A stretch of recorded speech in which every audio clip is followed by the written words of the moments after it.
Buenos días. ¿Se escucha? Buen día, sí, se escucha. Buen día, ¿cómo les va? Vamos a alterar el cronograma hoy, porque Gerardo me pidió que cambiáramos, pero que quería dar transacción él, así que alteramos un poco y les voy a dar hoy prescripción. Después recibí un mail para que, no me acuerdo quién, para que viéramos unos puntos de cesión de deudas, cesión de posición contractual y transmisión de patrimonios. Lo habíamos visto, no sé quién fue que me escribió, no me acuerdo ahora el nombre. Lo vimos, vos, Valentina.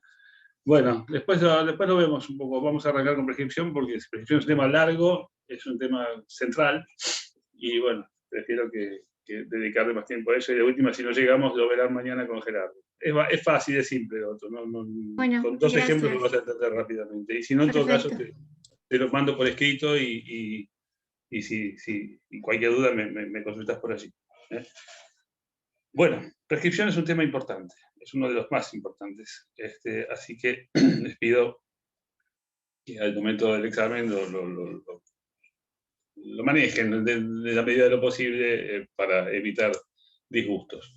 ¿Qué es la prescripción? Nosotros en esta parte de la materia, en esta materia, vemos prescripción liberatoria. La prescripción puede ser adquisitiva o liberatoria, que es la extinción de un derecho por el transcurso del tiempo y la inacción del acreedor o del interesado, ¿no es cierto? La inacción del sujeto, fundamentalmente, o de los sujetos. Hay dos elementos, entonces: el tiempo y la inactividad o inacción. El tiempo todo lo borra, todo lo iguala. Un autor muy conocido, Saramago, dice, me acuerdo que en un libro decía, ese gran igualador, ¿no es cierto? El tiempo es un gran igualador, porque va borrando las cosas, va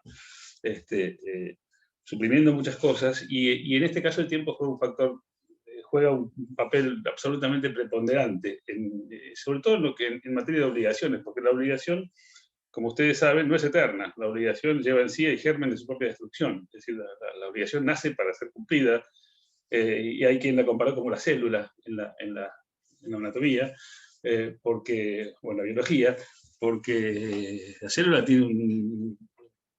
nace, se desarrolla y muere. Bueno, la obligación nace, crece, se modifica, varía, puede modificarse los sujetos, el objeto, etc. Y necesariamente en algún momento tiene que terminar. No es como los derechos reales, que son eternos o son perpetuos. La obligación siempre es temporal. Entonces, si no termina por algún otro motivo, termina porque se produce la prescripción. Es decir, pasa el tiempo, y la inacción hace que se produzca la extinción. Los plazos dependen de los diversos supuestos que la ley contempla. El plazo de prescripción actual, el genérico, es de 5 años. Es decir, si no hay otro plazo de prescripción liberatoria, el plazo hoy es de 5 años, por la nueva ley. Antes en materia de derecho, o sea, en materia de prescripción liberatoria, en el viejo código había dos plazos fundamentales. Uno que era el plazo para la acción por, toda acción personal por deuda exigible, decía, se prescribe por 10 años. Se entendía que era la prescripción que había en todo lo que fuera, todas las obligaciones de fuente contractual. Y las de fuente extracontractual prescribían a los 2 años. Hoy se ha unificado y el plazo genérico es de 5 años, más allá de algunas disposiciones específicas que después vamos a ver. Además de estos elementos del tiempo y de inacción, hay cierta doctrina habla de otros elementos, tales como que el derecho sea susceptible de prescripción, porque hay derechos que son imprescriptibles, que haya un crédito exigible, que la prescripción sea opuesta por la parte interesada, porque si no, y que además haya posibilidad de actuar por parte de la persona a quien la prescripción le juega en contra. En cuanto a los fundamentos de la prescripción, ¿cuáles son los fundamentos de la prescripción? ¿Por qué existe algo así como la prescripción? En términos de justicia, según Lorenzetti, los fundamentos son anómalos. Para Vélez, en la nota al artículo 3961, la prescripción estaba fundada en la negligencia del acreedor. No es algo que sea muy fácil de compartir este criterio, porque otros hablan de presunción de pago, de abandono o renuncia por parte del acreedor, otros hablan de orden, el fundamento que es el orden social, la paz social, la seguridad jurídica, como una de las bases del Estado de Derecho, la certeza en las relaciones, ¿no es cierto? Ahora, el problema es que desde el punto de vista individual la prescripción es injusta. ¿Por qué razón? Porque entre castigar, acá hay dos omisiones, ¿no es cierto? Hay una omisión del acreedor de no exigir su prestación. Y hay una omisión del deudor. ¿Cuál es la omisión del deudor? ¿Cuál es la omisión? Pagar, exactamente. Y en la ley, entre ¿qué es más grave? ¿No reclamar o no pagar? En una estimativa jurídica razonable. ¿Qué es más grave? Para mí No no pagar. reclamar. No pagar. Y sin embargo la ley opta por castigar no al que no paga, sino al que no reclama. Entonces, en términos de justicia, parece algo anómalo. Lo que pasa es que en realidad esto no se puede medir en motivos individuales. No se puede, el fundamento no reposa en razones individuales, sino en razones sociales. Igual podría entenderse desde el Sí. punto de vista de que el deudor también es la parte débil. No Por siempre. eso por ahí castigan. Pues eso ya está te diría que casi superado. Porque no siempre el deudor es la parte débil de la obligación. Depende de qué obligación sea. Muchas veces la parte débil es el acreedor. Muchísimas veces la parte débil es el acreedor. A tal punto que lo que se conocía como favor de vitoris hoy ha transmutado por favor debilis. En la duda, favor de débil. Bueno, ¿quién es el débil? Y bueno, vamos a ver el contrato. Vamos a ver quién es el débil de esta situación. Si por un lado estás vos y por otro lado está claro, ¿quién es el fuerte? O por un lado estás vos y por otro lado hay un banco. ¿Quién es el fuerte? No importa quién es el deudor y quién es el acreedor. Ahí está claro que uno es fuerte y otro es débil. Por eso. Es decir, el fundamento reposa más bien en la necesidad de preservar la paz social, el orden, porque el problema es que con el tiempo los testigos se mueren, los papeles desaparecen, y entonces en algún momento hay que poner el corte, porque si no estaríamos debiéndonos cosas de la época de nuestros abuelos o tatarabuelos. O sea, en algún momento hay que poner el corte, hay que terminarlo. Lo que pasa es que a veces, bueno, la prescripción con plazos muy breves suele ser un tanto injusta, ¿no es cierto? Pero bueno, eso es esta institución es así, es algo con lo que hay que tener siempre cuidado. ¿De dónde viene esto de la prescripción? Ya viene desde antiguo, es decir, prescripción viene de praescripto, o sea, de preescrito, antes de ser escrito, es decir, una suerte de excepción que tenía por objeto en el derecho romano restringir la visión del caso si antes no había transcurrido el tiempo necesario para dar por prescrito el asunto. Es decir, discutimos lo que está vigente, aquello respecto de lo cual el tiempo ya ha pasado, entonces no tiene sentido entrar a discutirlo porque ya está borrado por el tiempo. Esta es una institución que ha ido modificándose.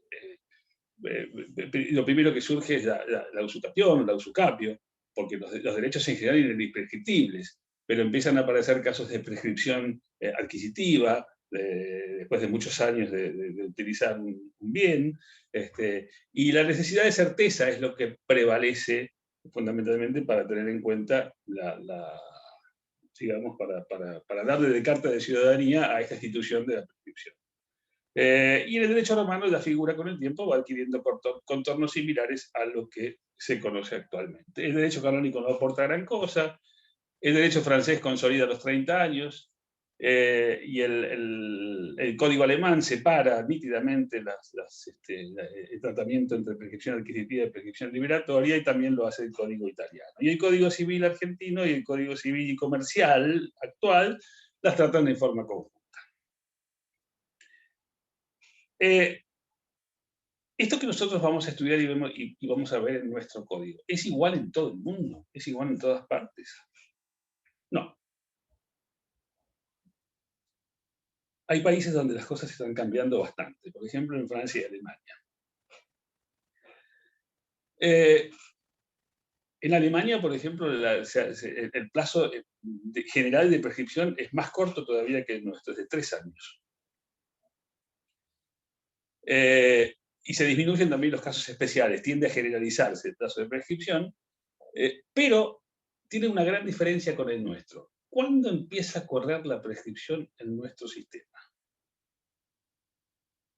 ¿Cuándo usted, primero, pregunta el principal que se tienen que hacer? ¿Contra quién corre la prescripción?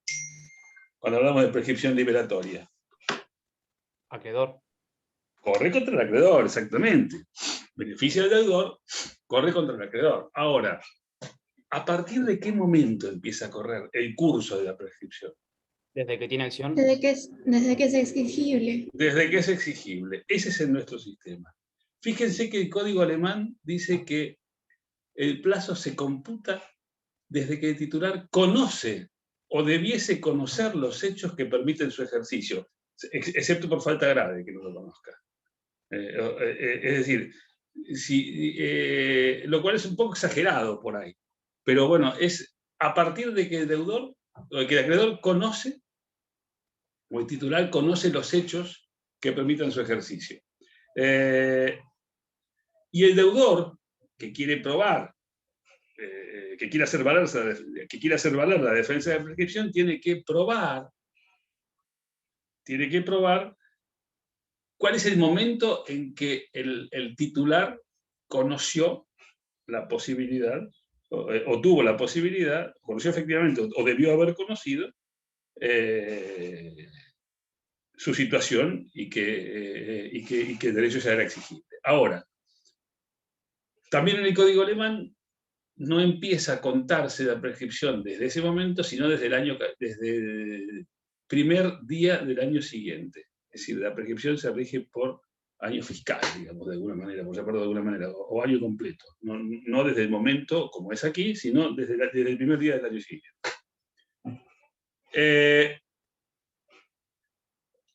Otra de las tendencias actuales es otorgar mayor carácter dispositivo, o sea, permite más pactos, más arreglos sobre cuestiones de prescripción, que en nuestro sistema es de orden público y generalmente no se puede hacer nada. En nuestro sistema no podés ni reducir, ni cortar plazos de prescripción, ni renunciar al derecho de prescribir. Es decir, todas esas posibilidades están vedadas en nuestro sistema, que toca todo el tema de prescripción como de orden público, o lo trata como de orden público. En Francia tiene el mismo sistema, en el sentido de que el plazo de prescripción contra el acreedor empieza a correr desde que el acreedor conoció o debió conocer sus derechos. O sea, no desde que el derecho se hace exigible, sino desde que el acreedor lo debió haber conocido. Pero tanto el sistema alemán como el sistema francés tienen una válvula de cierre del sistema, que es poner un plazo máximo. En Francia son 20 años, en Alemania son 30, a partir de que nació el derecho. Porque si no, sería eterno. O sea, porque si no, si vos estás esperando siempre, bueno, a cuándo en qué momento el acreedor sabía o debió saber que, bueno, si no le pones un corte, de alguna manera, eso podría ser eterno. Entonces se ponen un corte que es 20 o 30 años, de acuerdo, 20 años en Francia, 30 en Alemania, y ya ahí no importa si lo conoció, si no lo conoció, si lo debió haber conocido, el plazo, etcétera, ya de esa forma se da por terminado o se tiene por prescrito. En cuanto a los caracteres, en nuestro país tiene origen legal, la autonomía privada carece totalmente de virtualidad. es irrenunciable, es de carácter imperativo. Las normas son de carácter imperativo, son de orden público, no se puede renunciar, no se pueden modificar plazos, no se puede pactar de imprescriptibilidad, no se pueden pactar nuevas causales de interrupción o prescripción o suprimir algunas, etc. En nuestro derecho todo esto es materia no disponible a las partes.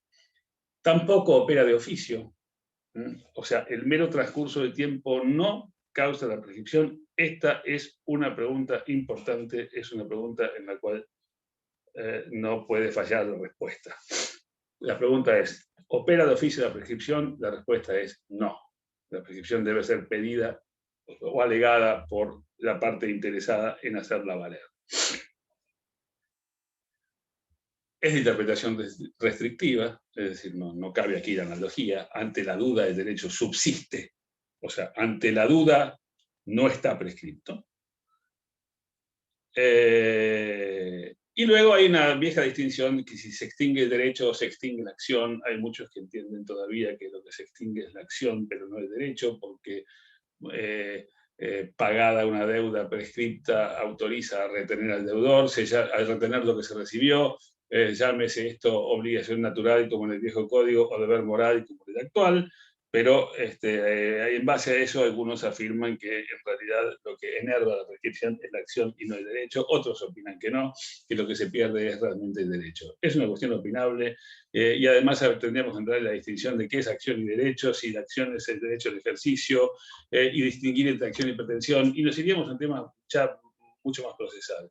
En definitiva, cualquier respuesta que den ustedes en el sentido de se pierde la acción, se pierde el derecho, está bien, sí, y más si saben distinguir por qué unos opinan una cosa y por qué otros opinan otra. Pero es un tema opinable, en definitiva.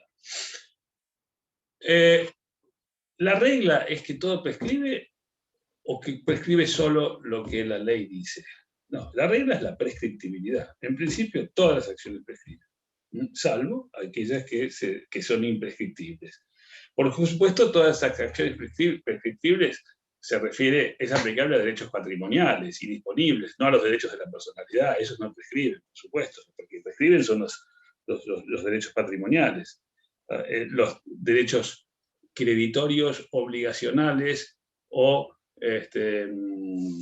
personales, que no confundan nunca con los derechos personalísimos. Los derechos personales es esta materia. Derechos personales o creditorios u obligacionales. De eso estamos hablando aquí hoy. ¿Y cuáles son las acciones imprescriptibles? Varias. Por ejemplo, los delitos de lesa humanidad, los daños causados por delitos de lesa humanidad son imprescriptibles. La acción del ausente reaparecido para el reclamo de los bienes existentes. La acción de nulidad absoluta, cuando la nulidad es absoluta, debe ser declarada por el juez sin petición de parte y si es manifiesta en el momento de dictar sentencia, la puede alegar el Ministerio Público, la puede alegar y por cualquier interesado, excepto el que invoca su propia torpeza.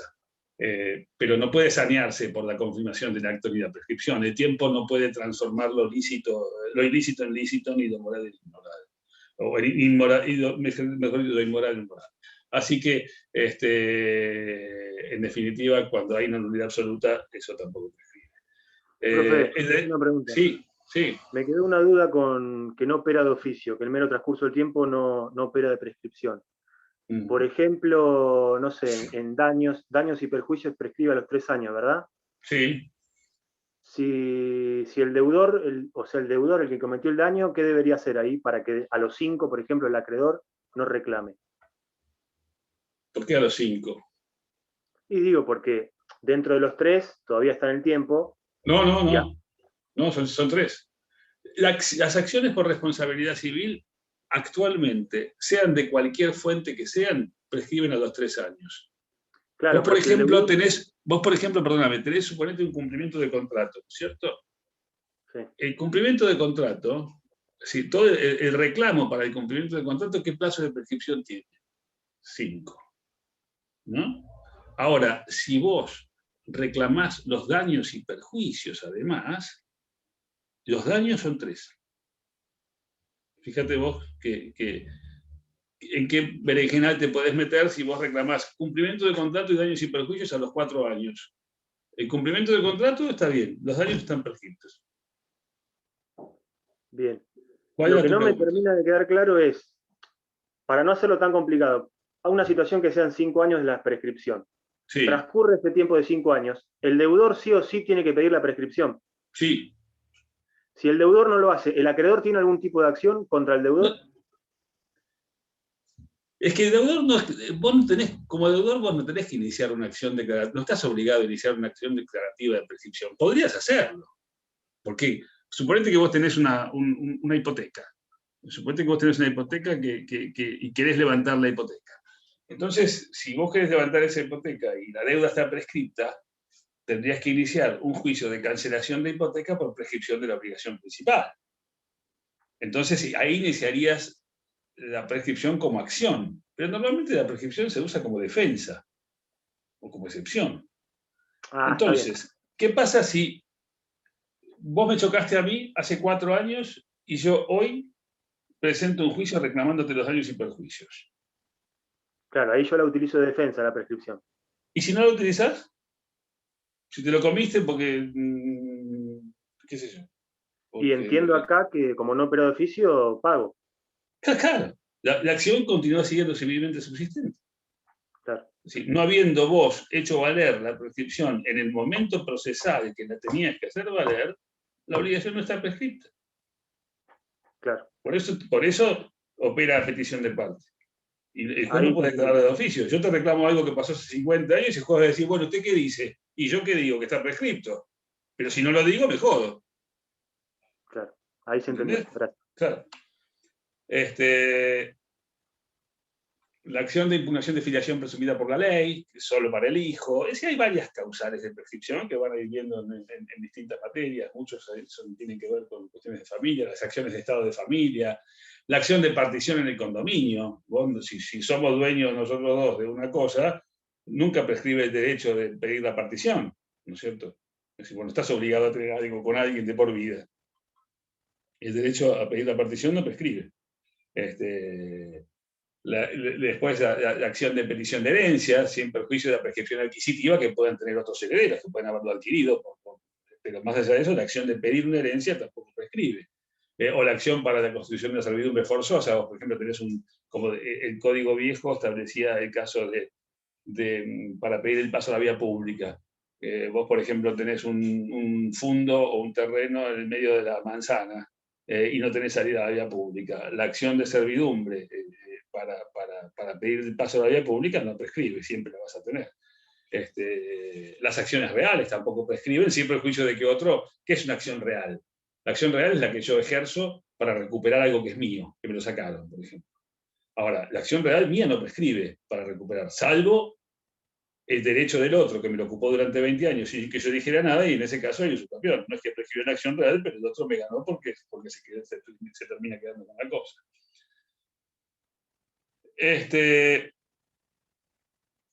Bien. Entonces, ¿cuándo se entiende que un derecho está prescripto? O que una obligación está prescripta. Cuando el juez la declara, cuando pasa el tiempo. Esa es una pregunta que puede tener respuestas variables. Pero entiendo que la mayoría opina que es cuando el juez la declara.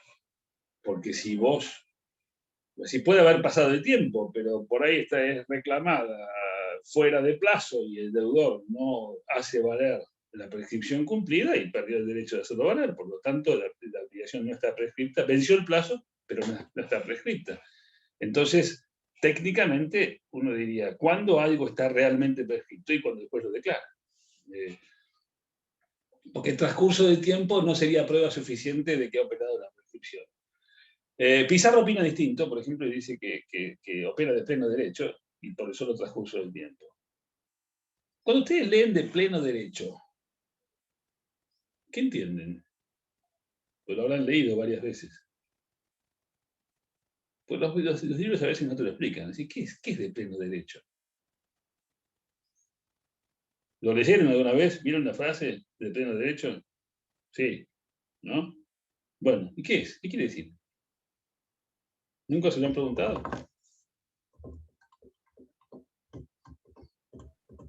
¿No había riesgo en la respuesta? Por sí solo opera. Por sí solo es sin necesidad de que un juez lo declare. El pleno derecho. Opera por acción y efecto del derecho, sin necesidad de que venga un juez y lo declare. Por eso, ¿la prescripción opera de pleno derecho o no? Bueno, es discutible. Pizarro opina que sí, pero la mayoría opina que no. Porque debe ser, porque puede no haber sido opuesta en la oportunidad procesal en que debe ser opuesta. ¿Y cuál es esa oportunidad procesal? Lo dice el 2553. Debe oponerse dentro del plazo para contestar la demanda. O sea, si vos contestás la demanda. Fíjate que en el viejo código, con la redacción de Vélez, la prescripción podía ser opuesta en cualquier tiempo por el deudor. Entonces resulta que vos te metías en un juicio por algo que había pasado el tiempo de prescripción. Y vos de última no decías nada, no ponías la prescripción. Pero en la mitad del juicio ibas viendo que esto se me pone complicado, voy a perder. Bueno, le zampo la prescripción ahora. Bueno, eso traía varios problemas, por lo tanto un desgaste jurisdiccional inútil, etc. Entonces la 17711 cambió eso y dijo, no, la prescripción tiene que hacerse valer al contestar la demanda con la primera presentación en juicio. Y ahora el código más claro que el código anterior dice, tiene que hacerse valer dentro del plazo para contestar la demanda. Y en los procesos de ejecución, al momento de poner excepciones. Pero ya te dice en qué momento tiene que ser opuesta. No puede hacerse valer después. Y los terceros interesados, en su primera presentación. Si se presenta un tercero interesado en el juicio, en la primera presentación que hace, debe hacer valer la prescripción. No puede hacerlo después. Si intenta hacerlo después, la obligación se considera como cedilmente subsistente.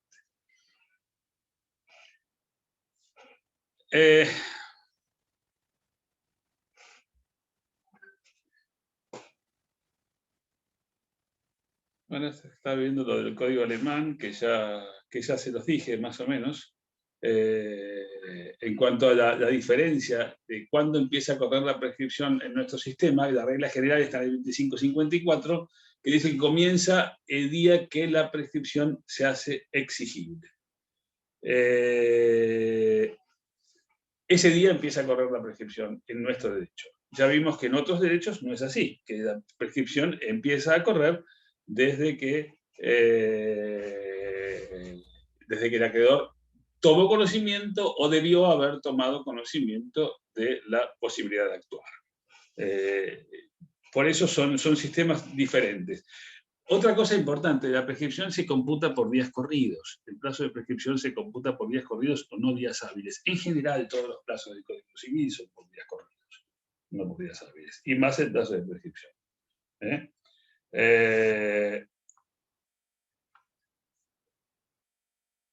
Vamos a entrar ahora a ver otra cosa de la prescripción, que son las vicisitudes del curso de la prescripción, que es la interrupción y la suspensión.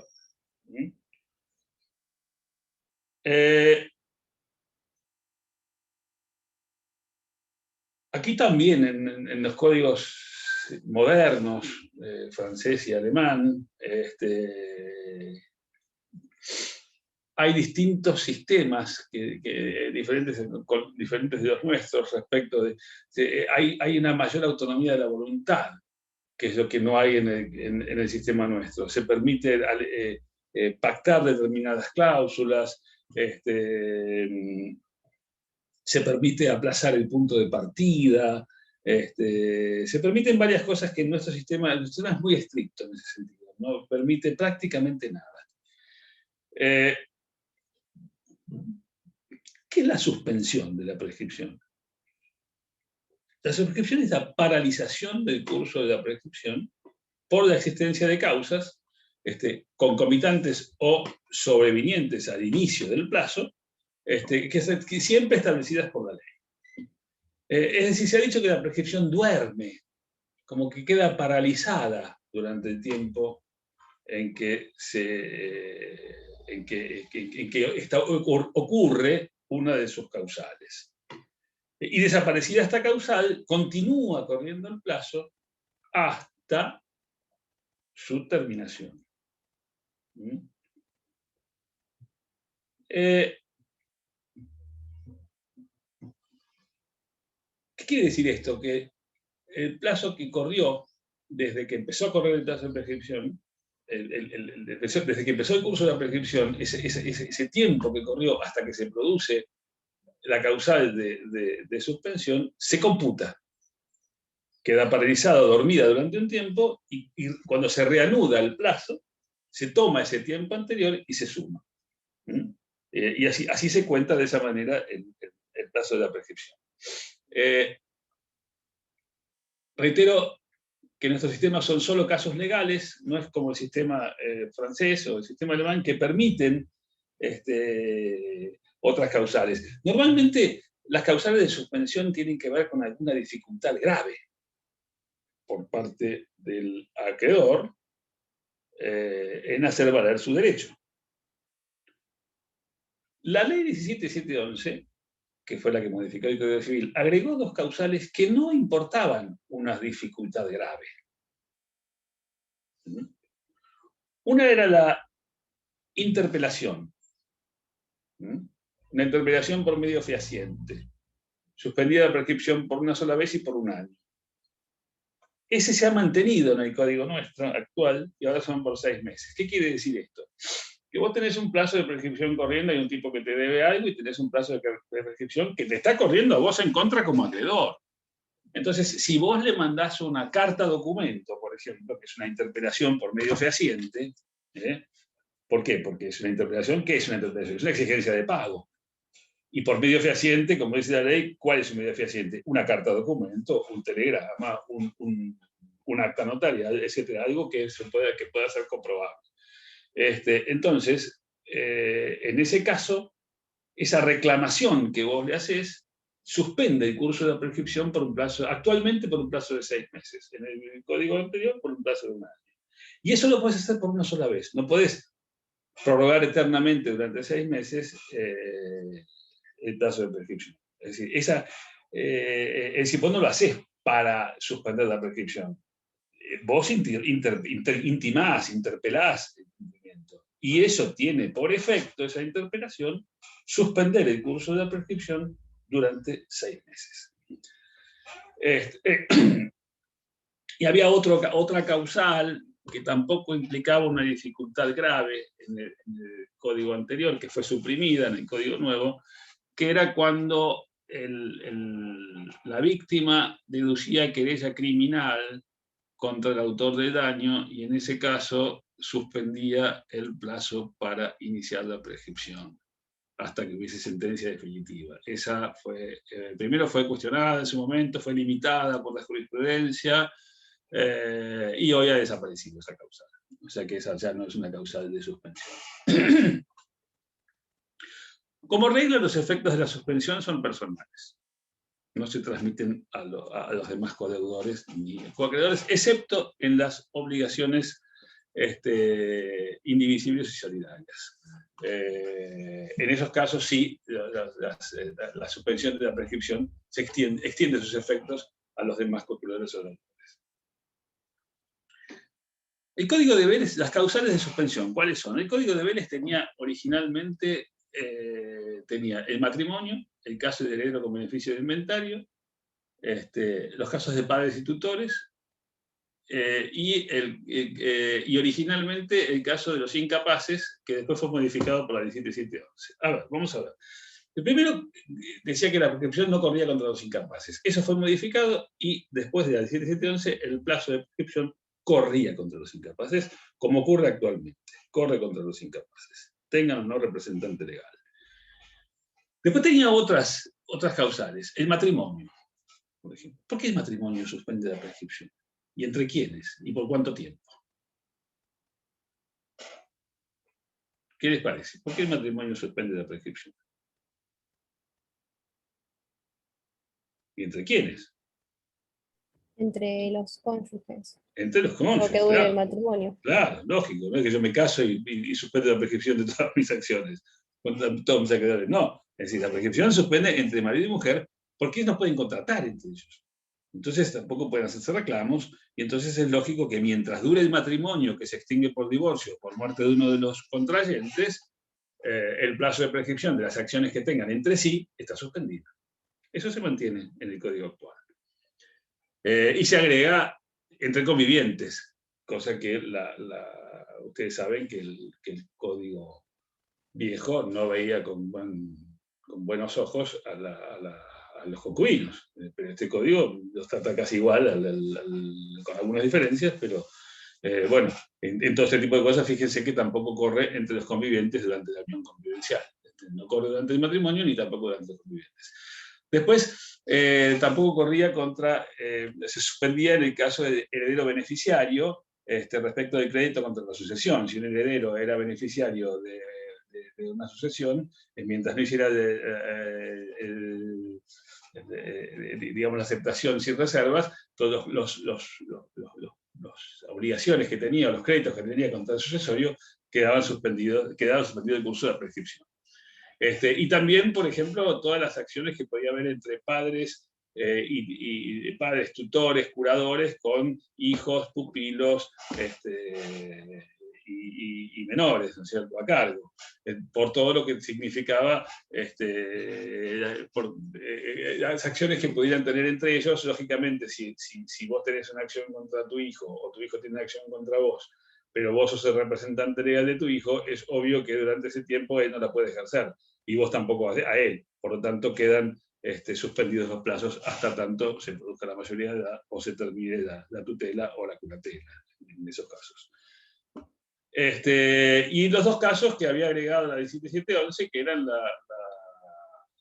la interrupción por querella, la suspensión por querella criminal y por interpelación fehaciente. La suspensión por querella criminal se terminó, la interpelación fehaciente sigue, pero quedó reducida a 6 meses. Y este código agregado, algunos más, por ejemplo, dice entre la persona jurídica y sus administradores, órganos de fiscalización, mientras duran en sus cargos. O sea, los administradores y las personas jurídicas que tengan un interés contrario, es decir, los créditos quedan suspendidos hasta tanto cesen en sus cargos. Por pedido de mediación, también, por pedido de mediación, se suspende el curso de la prescripción desde que se notifica al interesado hasta pasados 20 días de que el acta de cierre de mediación quedó a disposición de las partes para ser retirada. O sea, durante ese lapso también la prescripción queda suspendida. Entonces recordamos que en la suspensión de prescripción, la prescripción duerme o descansa mientras dura la causal. Y se computa el tiempo transcurrido anteriormente y el transcurrido en forma posterior a la causal de suspensión. La interrupción es diferente. La interrupción borra el tiempo transcurrido y vuelve la cuenta a cero. Entonces vuelve el reloj a cero y empieza a contarse nuevamente. El código alemán lo llama recomienzo o renovación del plazo de prescripción. El fundamento es que se trata de un acto de conservación patrimonial, al revés que la suspensión, que obedecía a cuestiones personales o imposibilidades, incapacidades, etc. En el caso de la causal de interrupción, hay otra cosa atrás. Y esa cosa que hay atrás es una voluntad de mantener vivo el derecho. Es una voluntad de las partes de mantener vivo el derecho. Por eso, ese acto vuelve la cuenta a cero. La prescripción tampoco se extiende a los demás interesados o cointeresados, excepto en obligaciones solidarias e indivisibles.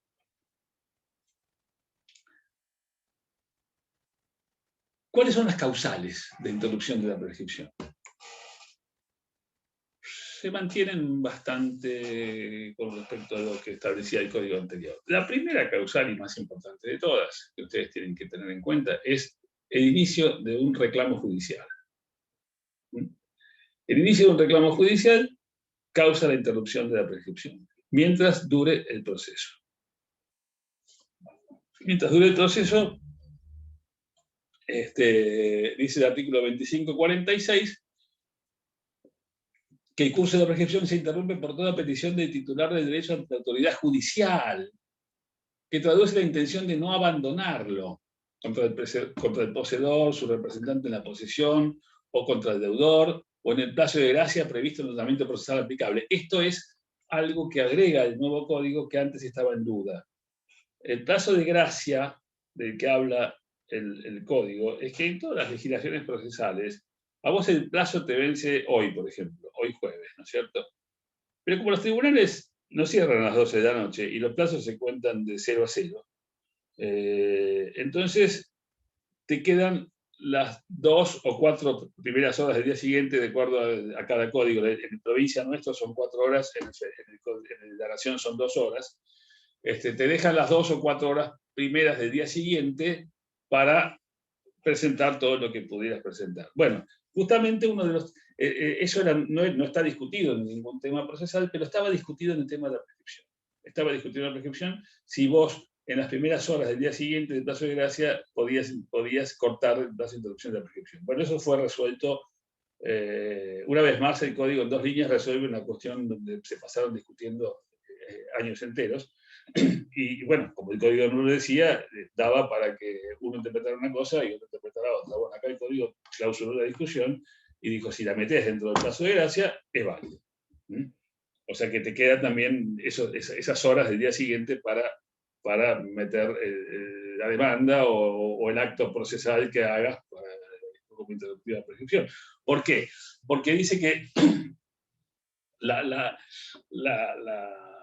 demanda, o sea, el acto procesal o la petición judicial, digamos, que vos hagas, interrumpe la prescripción, aunque sea defectuosa, aunque esté mal hecha, aunque sea ante el juez incompetente, aunque la demanda esté incompleta, no importa todo eso. Lo importante es la manifestación expresa de la voluntad del titular del derecho de no perderlo, de hacerlo valer.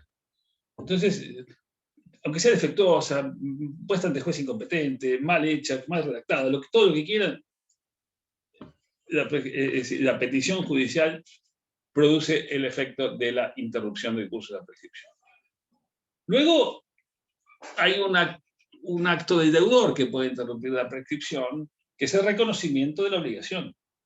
El reconocimiento de la obligación por parte del deudor interrumpe también el curso de la prescripción contra quien está prescribiendo. Y si se interrumpe, como les dije, vuelve la cuenta a 0. En el caso del derecho de retención, por ejemplo,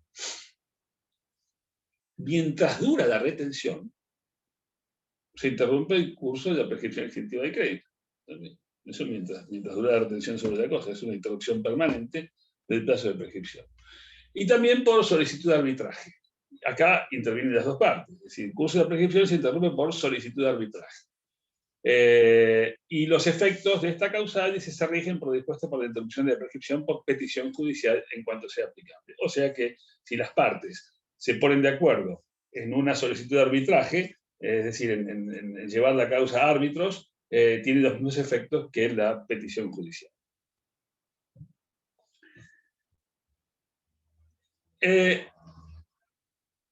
Hay algunas otras causales puestas en otras leyes, por ejemplo, en la ley del consumidor, la comisión de nuevas infracciones y de inicio de acciones administrativas dentro del ámbito de la ley de defensa del consumidor producen también la interrupción de la prescripción. Las sanciones emergentes de la prescripción y se prescriben a los 3 años, pero se interrumpe ese plazo por la comisión de nuevas infracciones o por el inicio de actuaciones administrativas. Lo mismo en cuestiones laborales, la iniciación de una reclamación administrativa también interrumpe el curso de la prescripción por un plazo máximo de 6 meses. Y luego hay un artículo que antes estaba en el artículo 3980 del viejo Código Civil, ahora es el 2550, que es la dispensa de la prescripción cumplida. Fíjense lo que dice. Dice, el juez puede dispensar. ¿Qué es dispensar? ¿Qué quiere decir dispensar? Perdonar. Perdonar, exactamente.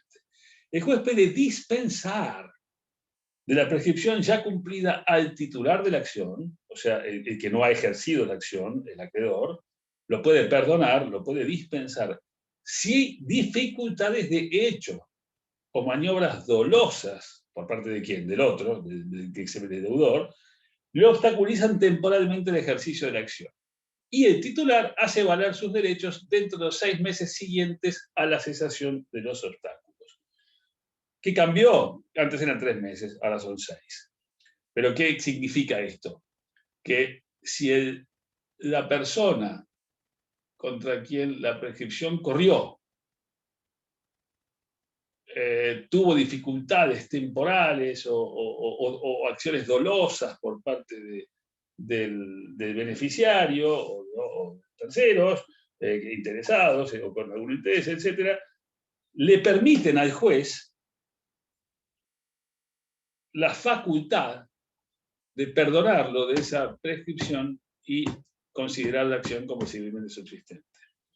Dice que en el caso de personas incapaces sin representantes, el plazo de 6 meses se computa desde la cesación de la incapacidad o la aceptación del cargo por el representante. Fíjense que la prescripción corre contra los incapaces, sin embargo, si se trata de un incapaz sin representante legal, el juez lo puede dispensar al incapaz de esa prescripción cumplida, siempre que haga valer sus derechos en el plazo de 6 meses, desde la cesación de la incapacidad o desde la aceptación del cargo por un representante. O sea, el incapaz que dejó de ser incapaz o que no tenía representante y tiene un representante, bueno, ese plazo de 6 meses se computa desde que ocurre una de estas dos cosas.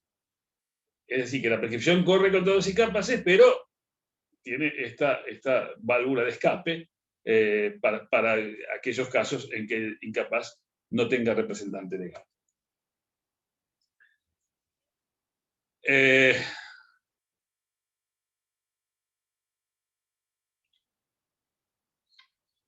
El Código francés, por ejemplo, dice esta suspensión es sin plazo contra cualquier persona que se encuentre en imposibilidad de actuar como consecuencia de un caso de fuerza mayor. O sea, en este caso, esa suspensión del plazo es, digamos que no hay, la suspensión es sin, digamos, sin plazo fijo, ¿no es cierto? Mientras esté en imposibilidad de actuar. Vamos a ver ahora los plazos de prescripción. Los plazos son plazos genéricos de 5 años. Toda acción prescribe a los 5 años, salvo que la ley establezca otro distinto, dice la ley. También hay una cuestión novedosa con respecto a los tributos locales, los tributos sean municipales o provinciales, que el Código autoriza a las legislaturas provinciales a extender los plazos de prescripción. Esto ha sido puesto en tela de juicio por algunos autores, porque dicen que es materia delegada por las provincias y que los códigos de fondo deben ser dictados por el Congreso Nacional, etc. Pero si el mismo código autoriza a las provincias a modificar plazos, no me parece que sea un tema que sea inconstitucional como plantean algunos. Lo inconstitucional sería que una provincia modifique plazos sin estar autorizada por la ley, pero si la ley lo autoriza, no veo dónde está la inconstitucionalidad. Igual, cuestión opinable, como muchas de estas cuestiones, otros tendrán mejores fundamentos o distintos fundamentos y pensarán diferente.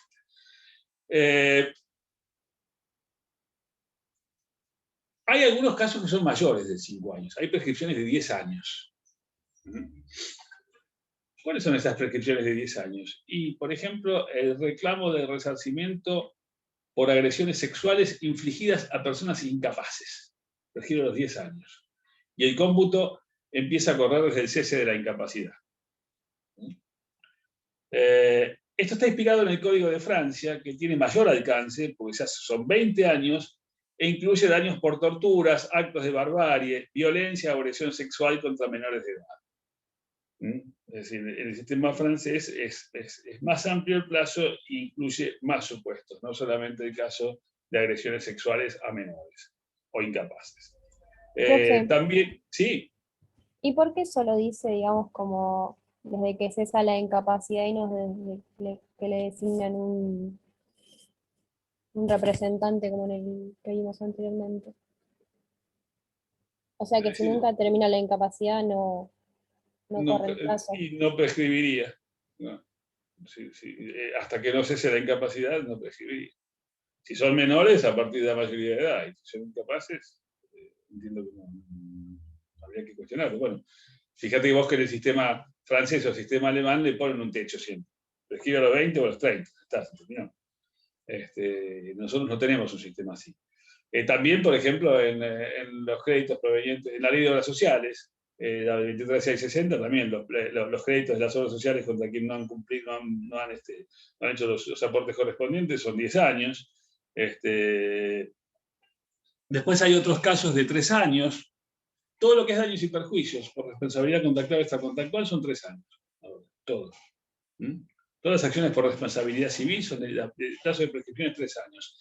Se extendió uno más en el caso de la ley vieja, porque eran 2 años para los casos de acciones que tenían para las acciones por responsabilidad civil extracontractual, y se bajó 7 años en lo otro, porque eran 10 años para los casos de daños y perjuicios reclamados por incumplimiento contractual. Ahora son 3 también. En todos los casos son 3. ¿Desde cuándo? Y desde el día que se comete el ilícito, o que se incurre en incumplimiento, salvo que el perjuicio se manifieste con posterioridad, en cuyo caso desde la exteriorización de las consecuencias dañosas. Otros casos de plazo de 3 años, las acciones cambiarias, todo lo que viene de las acciones de los pagarés, letras de cambio son de 3 años, las acciones emergentes de contrato de tarjeta de crédito, las sanciones de la ley del consumidor también son de 3 años. Luego hay plazos de 2 años. Por ejemplo, el periodo de declaración de nulidad relativa y revisión de actos jurídicos, porque ya dijimos que la nulidad absoluta no se susceptible de confirmación. El reclamo de derecho común derivado de los accidentes de trabajo, que es cosa que se ha puesto en discusión, dice por qué los trabajadores tienen 1 año menos de plazo de prescripción que cualquier otro cristiano, ¿cierto?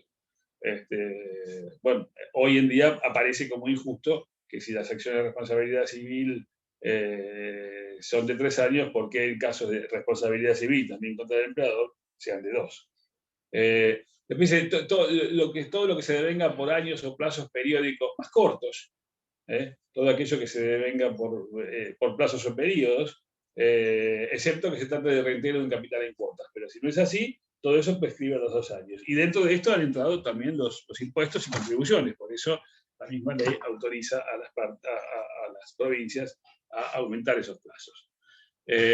Todo lo que es el reclamo de daños derivados de contrato de transporte de personas o cosas, también prescribe a los 2 años.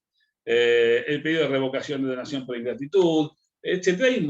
El pedido de inoportunidad por fraude. Sí, hay varios casos. Lo interesante es el 2563, que dice cómputo del plazo de los 2 años. ¿Cómo se computa?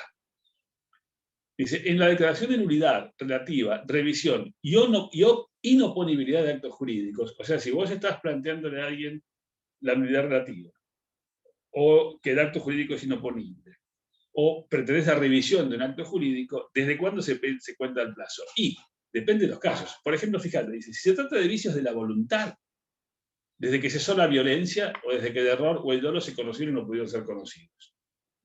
O sea, si hay alguien que está ejerciendo violencia sobre otro, el plazo empieza a contar desde que esa violencia se terminó. En la simulación entre partes, desde que uno de ellos desconoce el acto de la simulación o se niega a dejar sin efecto el acto. Por ejemplo, hacemos un acto simulado y cuando digo, bueno, che, vamos a hacer las cosas, vamos a poner los papeles en orden, no te lo acepto. Bueno, desde que se niega a la otra parte a dejar sin efecto el acto simulado, a partir de ahí empieza a correr el plazo de la prescripción. Y si son terceros, dice, en la simulación ejercida por terceros, desde que se conoció o pudo conocer el vicio del acto jurídico. O sea, si un tercero que va a meter una acción de simulación porque otros dos hicieron un acto simulado y a ese tercero lo está perjudicando, bueno, ¿desde qué momento? ¿Desde que conoció o pudo conocer el vicio? Y esto también trae muchas cuestiones subjetivas, ¿no es cierto? Porque cuándo lo conoció o cuándo lo pudo conocer, etc. Bueno, en definitiva, todo eso es materia de prueba. En la nulidad por incapacidad, desde que cesó la incapacidad, ¿no es cierto? En la lesión, desde la fecha en que la obligación a cargo del lesionado debía ser cumplida. En la acción de fraude, desde que se conoció o pudo conocer el vicio del acto. Y en la revisión de actos jurídicos, desde que se pudo conocer la causa de revisión. Todo eso es la letra de la ley, todo eso lo dice la ley. No es que lo tengan que saber de memoria, pero les da unas ciertas pautas como para ver desde cuándo empiezan a correr los plazos de revisión, ¿no es cierto? Cuando dice todo aquello que se devenga por plazos o periodos más cortos, ¿no es cierto? Ahí tenés atrasos de alimentos, alquileres, expensas comunes, intereses compensatorios o moratorias, siempre que no sea la devolución en capital en cuotas, impuestos y tasas, y daños derivados del contrato de transporte. Acciones emergentes de área de navegación también, abordaje y asistencia, reclamos laborales, accidentes de trabajo, todo eso lo tenés dentro del plazo de los 2 años. Y después hay otros casos que la ley habla de 1 año. Son los vicios redivitorios o vicios ocultos. Ahí tenés 1 año para reclamar. Por supuesto, también desde que los vicios se manifestaron, ¿no es cierto? Desde que aparecieron esos vicios ocultos. Después, bueno, acciones posesorias o de despojo, que por ahora no tienen por qué saber qué es, ya lo van a saber. O los reclamos contra el constructor por responsabilidad por ruina total o parcial, desde que se produce la ruina. Algo que les pueda servir ahora, la acción autónoma de revisión de la cosa juzgada, las acciones cambiarias, la acción ejecutiva del contrato de tarjeta de crédito. O sea, todos aquellos casos en que la ley específicamente fija un plazo de prescripción diferente. Si no hay un plazo de prescripción diferente, como tenés un artículo que te diga que es de 1 año, de 2 o de 3 o de 10, los plazos de prescripción son de 5 años. Un tema interesante en esto son las cuestiones de derecho transitorio. Es decir, posiblemente cuando ustedes estén ejerciendo estas cuestiones ya van a haber desaparecido, pero todavía siguen vigentes. Es decir, ¿qué pasa cuando el plazo de prescripción empieza a correr con la vieja ley? Y en el interín se produce el cambio de legislación. ¿O qué pasa cuando el plazo de prescripción empieza a correr por actos celebrados antes de la sanción de la nueva ley? Fíjense que la ley dice modificación de los plazos por ley posterior. Sin perjuicio de que está el artículo 7 que regula estas cuestiones de derecho transitorio, en cuestiones de prescripción la ley se aparta un poco de este principio general y establece un sistema propio. ¿Por qué te dice? Los plazos de prescripción en curso al momento de entrada en vigencia de una nueva ley se rigen por la ley anterior. O sea, esto modifica de alguna manera el artículo 7. ¿Qué quiere decir? Que si estaba corriendo el plazo de prescripción, se rige por la ley anterior. Por ejemplo, vos tenías un plazo de prescripción para un cumplimiento de contrato, ¿cuánto era? Meter los daños y perjuicios por un incumplimiento contractual, ¿cuánto era antes? 10. ¿Cuánto es ahora? ¿Cuánto es ahora? ¿Lo vimos? 3. Correcto. Bueno, entonces está corriendo el plazo de prescripción de 10 años por un incumplimiento, por daños y perjuicios por un incumplimiento contractual. Suponete que el código empezó a regir el 1 de agosto de 15, y suponete que en el año 13 ya había empezado a correr el plazo de prescripción por un incumplimiento contractual. Entonces teníamos hasta el año 23. Pero en el medio se sancionó la ley. ¿Qué plazo corre en este caso? Corre el plazo de la ley vieja, de 10 años. Pero, te dice la ley, si la nueva ley fijara un plazo de prescripción más corto, en ese caso se sigue aplicando la vieja ley, pero se aplica este plazo de 3 años, que es más corto, pero que empieza a correr a partir de la sanción de la nueva ley. ¿Se entiende? Es decir, el plazo había empezado a correr en el año 13 y tenías 10 años, tenías hasta el 23. Pero se modificó el código en el año 15, hubo un nuevo código. Y el código nuevo dice 3 años. Bueno, entonces se rige por la ley anterior, pero como el plazo de prescripción es más corto, esto es una excepción. ¿Por qué? Porque la regla es, se aplica el plazo viejo. Pero hay una excepción. ¿Cuál es la excepción? Que el plazo de la nueva ley es más corto. Entonces se aplica el plazo de la nueva ley, pero desde que la nueva ley entró en vigencia. O sea que ahora ese plazo de 3 años, que empezó a correr en el año 15, la prescripción se habría producido en el 1 de agosto del año 18. Porque el plazo empezó a correr el 1 de agosto del 15, la prescripción se produjo el 1 de agosto del año 18. Ahora, además de esta excepción, está la excepción de la excepción.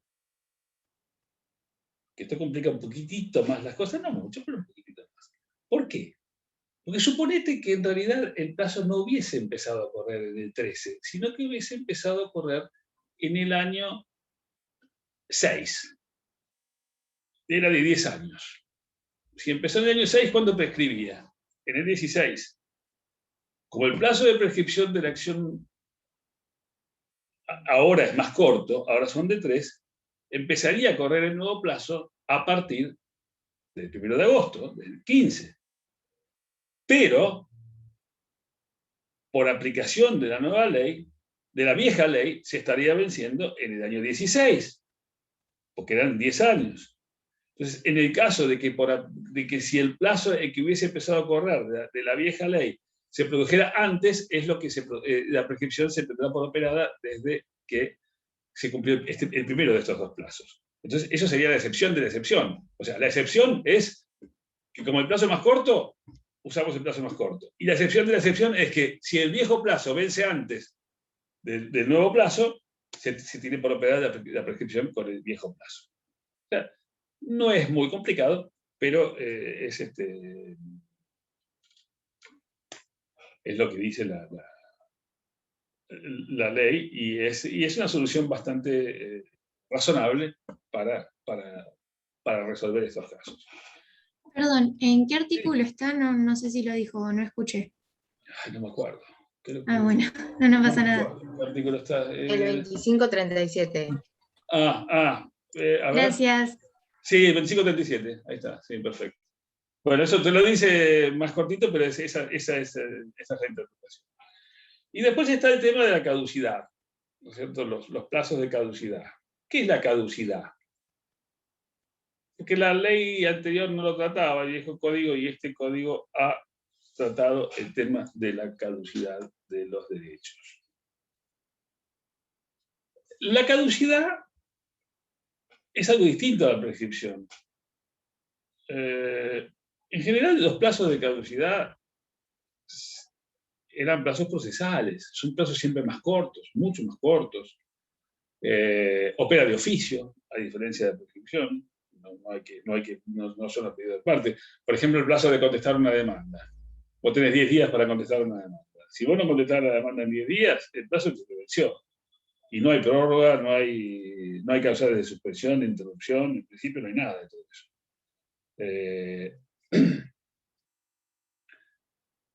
Ahora, la ley lo que ha introducido es la caducidad convencional, porque la caducidad puede ser, y eso es lo que algunos, por ejemplo Pizarro, le llaman el caballo del Troya, dentro del tema de la prescripción. ¿Por qué? Porque con esto podés tener, como la caducidad convencional, justamente por la palabra te lo dice, está admitida, eso podría alterar el tema de la prescripción. Justamente lo que está prohibido, que es o lo que ha sido categóricamente definido por la ley, como que es un tema de orden público y es materia no disponible para las partes, el tema de la prescripción, resulta que con el tema de la caducidad podrías hacer todo aquello que por prescripción no lo puedes hacer. Entonces, es más, hay autores que cuestionan esto de haber introducido la caducidad convencional y que la caducidad solo debe ser legal, la caducidad plazos, no podría haber casos de caducidad convencional. Sin embargo, la ley lo admite, y hay un artículo que es el 2568, que dice que es nula la cláusula que establece un plazo de caducidad que hace excesivamente difícil a una de las partes el cumplimiento del acto requerido para el mantenimiento del derecho, o que implica un fraude a las disposiciones legales relativas a la prescripción. Bueno, pero ya tiene que entrar a resolver el juez esas cuestiones de si implica realmente o no un fraude a los temas de prescripción, ¿no es cierto? Los plazos de prescripción, digamos que los temas de caducidad, los casos de caducidad legal, hay montones de casos de caducidad legal, y en esos casos la caducidad debe ser declarada de oficio por los jueces y no a petición de parte. No es necesario que sea a petición de parte. En cambio, las causales de caducidad convencional sí podrían serlo, y de esta forma podría introducirse causales que podrían ser perjudiciales. En definitiva, la mayor parte de la doctrina, en caso de aceptarlas, siempre las acepta si hay contratos paritarios, no en contratos de cláusulas predispuestas, y mucho menos si están a favor del predisponente. Esos plazos de caducidad, ¿no es cierto? Pero bueno, en el código hay un montón de plazos de caducidad. Por ejemplo, el que tenían de la cosa cierta recibida bajo cubierta, que tenés 3 días de plazo de caducidad para reclamar. Bueno, todos esos son plazos establecidos, son casos de caducidad legal, no casos de caducidad convencional, que bien podrían ser introducidos por las partes.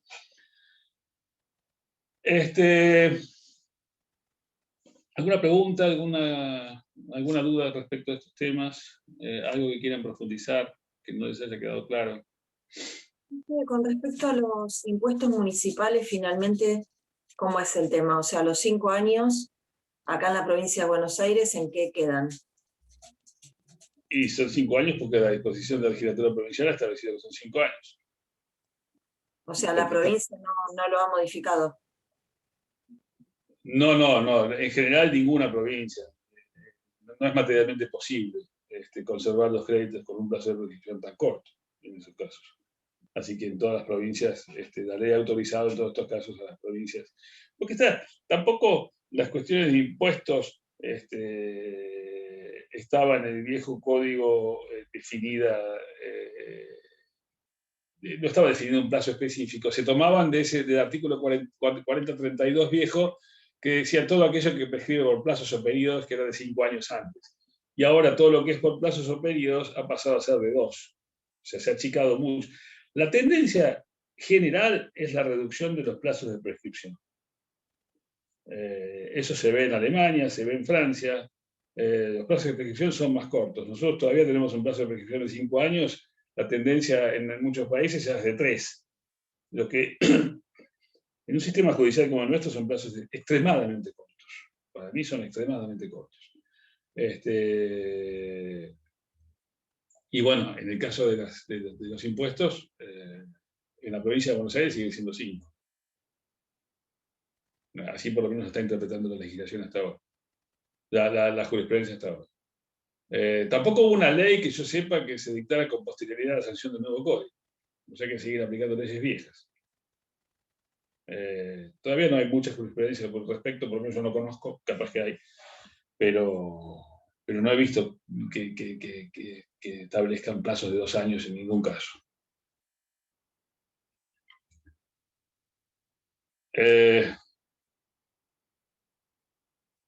más? ¿Alguna otra cosa, alguna otra cuestión? Profe, entonces No. la caducidad opera por el mero transcurso del tiempo.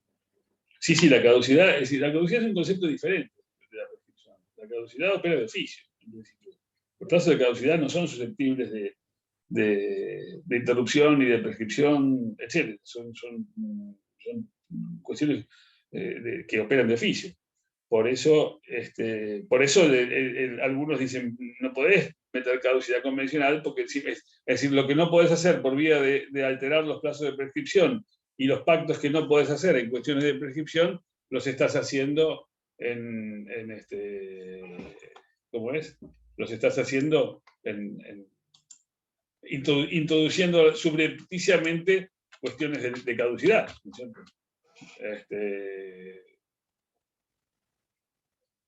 Por eso justamente hay un artículo que dice que no haya fraude a las reglas de prescripción, etc. Pero es un tema peligroso, porque puede prestarse a interpretaciones complicadas o a situaciones dudosas, o directamente a situaciones prohibidas, y violar la prohibición o escapar de la prohibición insertando plazos de caducidad en cuestiones que no podrían darse. No puede, de esa forma estarían vedando los derechos de ciertos acreedores, ¿cierto? Y sobre todo, muchísimo más tiene que ver en cuestiones de contratos donde no son paritarios, donde una de las partes fija todas las cláusulas y otra de las partes no tiene más remedio que aceptarlas o no tomarlas, ¿cierto? Como son todos los contratos de adhesión o contratos con cláusulas predispuestas.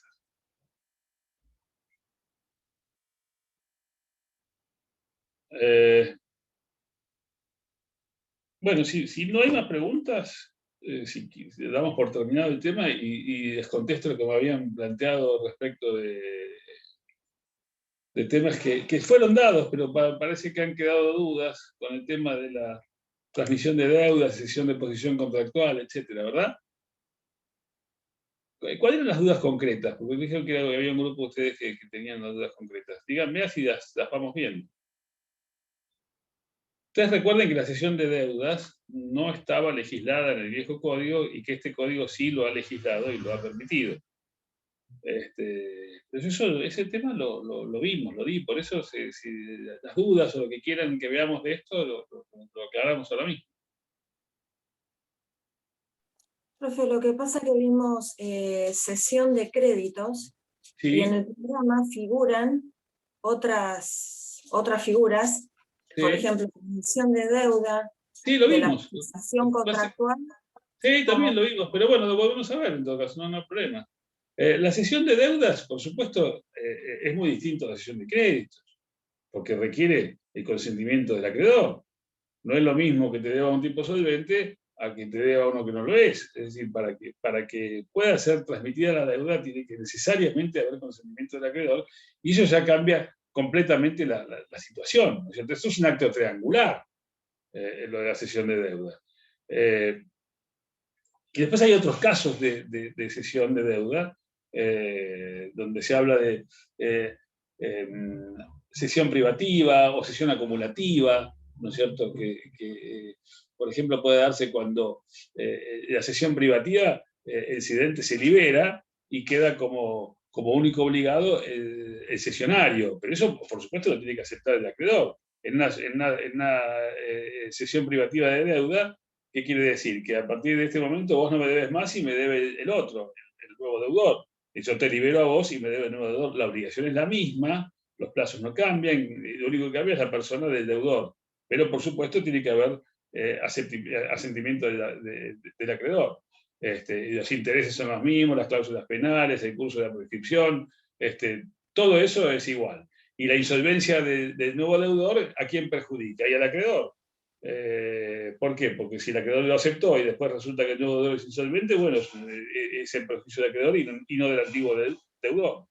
El cesionario puede oponer las mismas defensas que tenía contra el antiguo deudor, pero no puede oponer las defensas de la relación entre él y el antiguo deudor, por ejemplo, que este no le pagó, ¿no es cierto? Ahora, después puede haber cesión acumulativa también, donde en este caso el acreedor ya tiene dos deudores, no solamente tiene uno, sino, ¿por qué? Porque no está liberando el deudor principal. El antiguo deudor no queda liberado y queda como deudor subsidiario. No son solidarios porque no lo dice expresamente la ley, entonces no ser solidarios significa que primero tenés que ir contra el nuevo deudor, si el acreedor aceptó, tenés que ir contra el nuevo deudor, y en caso de que el nuevo deudor sea insolvente no te pague, ahí recién podés ir contra el viejo deudor. Eso sería el caso de la asunción acumulativa, o la cesión acumulativa, porque el que está cediendo la posición en este caso, por eso se habla de cesión, porque el que está cediendo su posición de deudor es el propio deudor, que trae un nuevo deudor y el acreedor lo acepta. Y también pueden darse los casos de asunción de deuda, que es cuando un tercero ofrece al acreedor asumir la deuda del deudor, ¿no es cierto? Entonces el tercero acuerda esto con el acreedor. Si el acreedor no presta conformidad con la liberación del deudor, la solución se tiene por rechazada. Que antes se conocía esto como expromisión simple o no novatoria. Esta solución es criticada, el hecho de que, no sea de que se tenga por rechazada, porque permitiría al acreedor, ¿por qué no? El hecho de que la rechaza, pero podría quedar siendo también como deudor. Es decir, no es que se tiene por no ocurrida o por no operada. Y produce los mismos efectos. En este caso, el tercero no queda como deudor subsidiario. Claro, fíjate que la ley dice, si el acreedor no presta conformidad para la liberación del deudor, la solución se tiene por rechazada. O sea, vos venís a mi acreedor y decís, che, yo asumo la deuda del doctor. Bueno, fenómeno. Te dice el acreedor, no lo acepto. Entonces se tiene por rechazada. Cuando otros autores dicen, ¿por qué por rechazada? Se tiene porque, es decir, no lo acepto, o sea, no acepto liberar al deudor. Pero vení, ya que estás, si querés pagar, también podés pagar. O también ya que dijiste, ya que hablaste, te puedo reclamar a vos también. Bueno, la ley dice que no, dice que se tiene por rechazada. Por eso es una solución quizás un poco criticada. ¿Y qué pasa? Si vos venís a mi acreedor y le decís, che, yo voy a tomar la deuda del doctor, y el acreedor te dice, ok, listo, liberamos al doctor, entonces fenómeno, ya está, listo, ahora el deudor sos vos. Yo ya salí, yo ya no tengo nada. Y después está la otra figura que es la promesa de liberación, donde vos podés venir a prometerme a mí que te vas a hacer cargo de mi deuda. Bueno, el acreedor no tiene nada que ver en este caso, es un acuerdo entre vos y yo. Pero, si al día de que el acreedor me viene a reclamar la deuda, vos no te haces cargo, yo te puedo reclamar a vos los daños y perjuicios que compras, etc. Ese es el caso de la asociación de deuda. O sea, el tercero solamente queda obligado frente al deudor. O sea, vos quedás obligado solo frente a mí y no frente al acreedor. Salvo que hayamos hecho un convenio, una cláusula de estipulación en favor del tercero, en cuyo caso el tercero beneficiario sí puede hacer valer esa cláusula de estipulación en favor de él. Pero bueno, no hay mucho más que eso. El tema de la cesión de deudas, lo más importante de todo es que tiene que tener clarísimo es el consentimiento del acreedor. Y que además es lógica pura, es 2 más 2. Porque, ¿cómo vas? Si no sería re fácil. ¿Viste? Yo me endeudo con todo el mundo y después agarro al primer cuidador de autos que encuentro, vení, flaco, vos no tenés nada a tu nombre, no, vení, no hay problema. Dale, asumí todas mis deudas. Si al tipo que le importa si nadie va preso por deudas. Asume las deudas, listo, ya está, lo sacamos encima. El primer insolvente que encuentro, le paso las deudas y el acreedor, o sea, sería absurdo que un acreedor pueda haberse burlado de esa forma, trocando un tipo solvente por un insolvente, sin su consentimiento, ¿no? Entonces, bueno, esa es la situación de la insolvencia, de la asociación de deudas, de la transmisión de deudas. Y la cesión de posición contractual es cuando uno toma la posición de otro en un contrato. Eso se ve muy claramente. Es decir, vos, de alguna forma, acá también hay 3 figuras. Está la figura del contratante que entra, el contratante que se va y el que se queda. ¿No es cierto? Hay uno que se queda. Por ejemplo, yo te vendo a vos una propiedad. Hacemos un boleto de compra-venta. Y vos cedés ese boleto a un tercero. Bueno, esa cesión del boleto al tercero, ¿qué significa? Que le cedés su posición contractual. ¿Por qué? Y porque vos por ahí me habías pagado una parte, me debes el resto, tenés obligaciones conmigo, yo tengo obligaciones con vos, pero vos ahora desapareciste y ahora yo tengo un nuevo tipo a quien le voy a escriturar la propiedad, que me va a pagar las diferencias, etc. Está permitido, sí, salvo que esté prohibido. Vos podés poner en el contrato, yo te puedo vender con prohibición de ceder tu posición en el contrato, con prohibición de ceder el boleto, por ejemplo. Eso podría ocurrir. Si no está prohibido, en principio está permitido. Pero, bueno, es una figura importante de la hora actual porque permite, por supuesto, como todo, la circulación de los derechos, permite entrar y salir de los negocios rápidamente. Por eso, bueno, y aquí hay 2 contratos, el contrato de transmisión y el contrato básico, ¿no es cierto? El contrato básico es el contrato al cual se suma el que entra, ¿no es cierto? Se suma a un contrato básico que era el contrato que existía antes, o sea, donde tiene que haber prestaciones pendientes, etcétera, ¿no es cierto? Hay 3 centros de interés, el que sale, el que entra y el que se queda. Y en ese caso, bueno, el que entra asume las obligaciones que tenía el que sale y adquiere los derechos también que tenía el que sale. Y el otro conserva la misma situación. Lo que pasa es que también lo cierto es que el cedido no es indiferente. Para el cedido no es indiferente la persona del cesionario, porque va a ser su acreedor o su deudor. Por eso la conformidad también tiene que ser previa o concomitante con el momento en que esta cesión se realiza.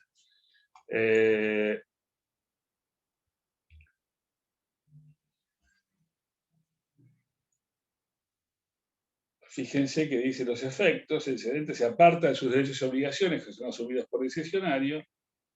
Sin embargo, los cocontratantes cedidos conservan las acciones contra el cedente, se han pactado con este el mantenimiento de sus derechos para el caso de incumplimiento del cesionario. O sea que también podés pactar con el cedente, o sea, con el que se va, que en caso de que el que entra no te cumpla con lo que te tiene que cumplir, también te tiene que cumplir. Eso puede ser pactado. En tal caso, el cedido o los cedidos deben notificar el incumplimiento del cedente dentro de los 30 días, y de no hacerlo, el cedente queda libre de responsabilidad. Este es un plazo de caducidad legal. Este es otro plazo de caducidad legal. ¿Por qué? Porque yo cedí mi posición en el contrato, entró otro. Bueno, pero habíamos dicho que yo garantizaba al cedido que si el cesionario no cumplía, cumplía yo. Perfecto.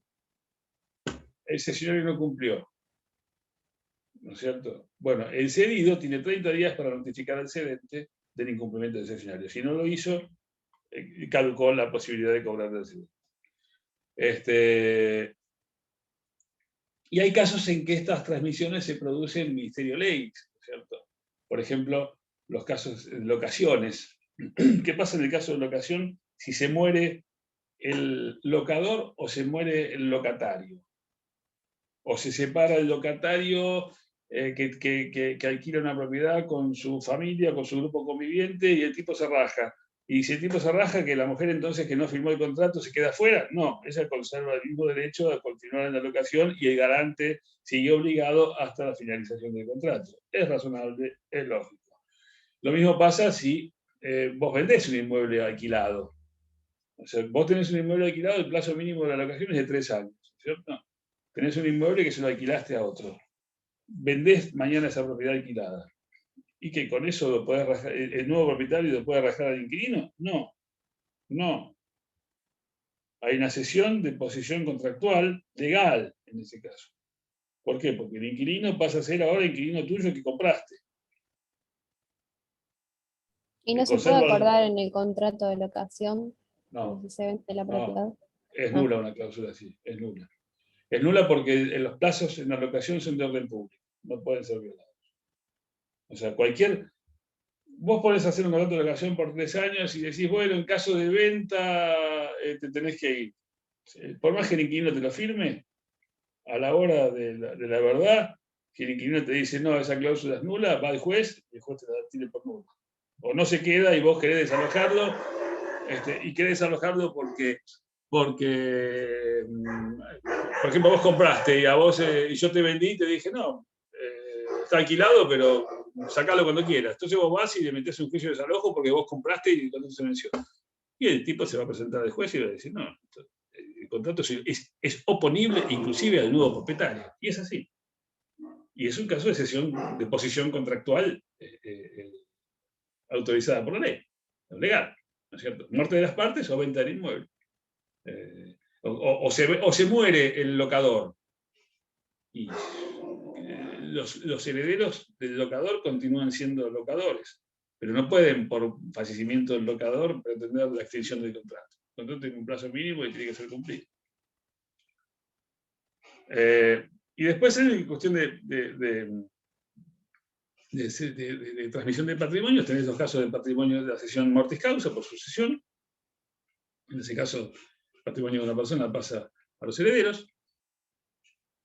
y la transmisión de patrimonios integrales, como por ejemplo las ventas de fondos de comercio.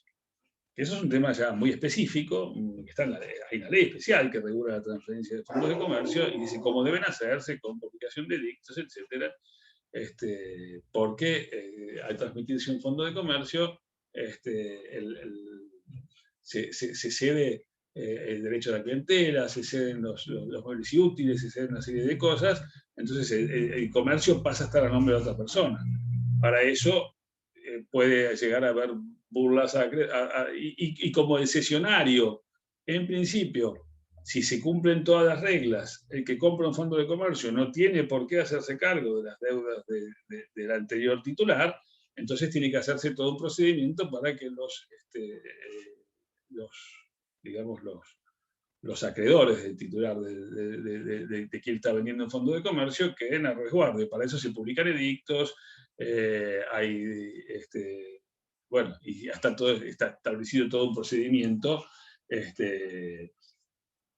donde dice que el enajenante tiene que entregar al adquirente una lista de acreedores del fondo de comercio, que el precio de venta no puede ser inferior a las deudas, porque es decir, no es que los terceros puedan oponerse al fondo de comercio, pero sí a la venta, pero sí pueden reclamar que en ese momento se le paguen sus créditos, ¿no es cierto? Bueno, etcétera. Después que hay responsabilidad también de los profesionales que intervienen en caso de que no se cumplan los recaudos legales, y que deben hacerse publicación de edictos, y finalmente inscribir la transferencia en el registro público de comercio, cosa que en la práctica no se hace. Hay muchas cosas que están en las leyes que después en la vida práctica no. Bueno, eso es muy común en nuestro país, es y ha sido una constante. Es decir, las leyes van por un lado y la realidad va por el otro, muchas veces, ¿no es cierto? Y pasa hasta en la Constitución. El artículo 1 que habla de que Argentina el sistema es federal, un federalismo más que dudoso, nuestro un país muy centralista, republicano y ¿cómo se llama? La República Argentina adopta una forma republicana y federal. Sí, bueno, hay que ver hasta qué punto te representan los que te representan, y hasta qué punto somos realmente una república más de una vez, ¿no es cierto? Entonces, bueno, y eso pasa con todas las leyes que vienen abajo. Muchas veces las leyes, por distintas razones, no terminan siendo funcionales porque no se pueden cumplir o hay muchos obstáculos para ser cumplidas. Una de ellas es en estos casos de transferencias de fondos de comercio, cuando son comercios chicos, generalmente no se cumplen estas reglas. Pero bueno, por lo menos es lo que determina la ley está hace mucho tiempo y es lo que te obliga a hacer la ley. Y el hecho de no cumplirlo te puede llevar a tener consecuencias que después pueden ser penosas por otras partes, ¿no es cierto? Reitero, este tema de transferencia de fondos de comercio es un tema netamente comercial, lo van a ver cuando vean derecho comercial, no es de ahora. Ahora simplemente para que tengan una idea que es una forma de transmitir patrimonios integrales, como para mencionarlo, nada más, no es como para que hagan una exposición sobre el tema. Entiendo que en esta materia tienen que ir a temas más centrales, que son los que no pueden ser desconocidos, ¿no es cierto? Profe, por ejemplo, ¿Ministerio sí. Legis significa? ¿Cómo? Ministerio Legis. Ministerio Legis es por Ministerio de la Ley. O sea, ¿qué me estás preguntando? ¿Qué quiere decir? ¿Es algo similar a orden público? No, el Ministerio Legis es que es a través de la ley. O sea, por disposición de la ley. Por ejemplo, qué sé yo, algunas notificaciones que se producen en el Ministerio de Ley, porque se producen por disposición de la ley, porque se produce de esa forma, porque vos ya estás notificado a partir de que se produjo el acto. Pero en definitiva es por disposición, no es necesariamente orden público. Orden público es que no es disponible. Cuando vos hablas de las normas son disponibles o indisponibles, ¿no es cierto? Las normas de derecho privado, la mayoría son normas disponibles. ¿Qué quiere decir? Que son supletorias. ¿Supletorias de qué? De la voluntad de las partes. Vos en un contrato no necesitas transcribir el código entero. En todo aquello que nosotros en un contrato no lo pongamos específicamente, rige la ley de fondo, que es la ley supletoria. Y por más que pongamos en el contrato, como el caso de los que estábamos hablando hoy de los alquileres, que hacemos un contrato de alquiler de 1 año, ¿qué pasa? La norma es indisponible. Entonces, si es indisponible, ¿qué se aplica? La norma que se quiso violar o que se quiso esquivar. ¿Y cuál es la norma que se quiso esquivar? La de los 3 años. Entonces, ¿cuánto dura el contrato? 3 años. ¿Pero qué dice el contrato? 1 año. Dura 3 igual. ¿Por qué? Porque el juez te lo va a extender a 3 porque hay un mínimo y esa norma es indisponible. O sea, si vos haces un contrato alterando una norma indisponible, y el juez te la tiene por no escrita. O bueno, habrá que ver el caso, si se anula el contrato, o no, bueno, depende del caso, o si la tiene por no escrita y se aplica la norma que se intentó evadir. Y todo aquello que no sea normas de orden pública, bueno, las partes pueden poner lo que quieran. Y si no pusieron nada, se aplica lo que dice la ley. Eso es lo que es, así se interpreta la norma de orden público. Que el Ministerio le dice es porque lo dice la ley, pero no necesariamente tiene que ser de orden público. Bien. Bueno, seguimos mañana con transacción, lo van a ver a Gerardo, que les va a dar ese tema, y el otro día confirmaron las fechas de exámenes, pero no me acuerdo. Creo que ya deben estar publicadas. El otro día me llegó creo que son el 25, o el 29, la verdad no me acuerdo. El 29, creo. El 29, está bien. Profe, le hago una consulta. ¿La modalidad va a ser la misma que el parcial pasado? No creo, yo creo que va a ser oral directamente. No creo que hagamos un escrito, creo que vamos directamente a oral, así no perdemos tiempo y vamos más rápido. Después trataremos de organizarlo lo más posible para que no tengan que comerse la mansadora de horas y horas ahí en su casa esperando a ver si podemos dividir de alguna forma para decir, bueno, de tal hora a tal hora o algo por el estilo. Nosotros tenemos que quedarnos todo el día, pero ustedes no tienen por qué estar todo el día ahí colgados de la pantalla a ver cómo te llaman. Cuando te llaman, ¿te aparece una señal o algo o tenés que estar atento? No sé, yo no lo veo. No, tenés que estar ahí Tenés que esperando estar te den pendiente. entrada. Claro. ¿No te hace ni un pipí, nada? O Y sea, ahora creo que con la nueva actualización te aparece algo, pero tenés que estar pendiente igual de que suene o no. Ah, mirá vos. Ajá. ¿Y te hace algún sonido o algo? ¿O te aparece? No, o sea, aparece una y seguramente vamos a escuchar su voz diciendo hola o algo de eso. Ah, eso cuando yo te admito a vos, por ejemplo. Claro, Ah, y si no escuchas nada, y cuando te admito, ¿me escuchás? claro, si no Claro, estás en sala de te espera. Claro, te aparece en sala de espera. Ajá. Ujú. Bueno, ojalá volvamos a la normalidad lo más pronto posible. Mientras tanto, seguimos con este sistema, que es lo que hay. Chicos, nos vemos la semana que viene, ¿sí? Bárbaro. No, profe, muchas gracias. Gracias, adiós. Gracias. Gracias.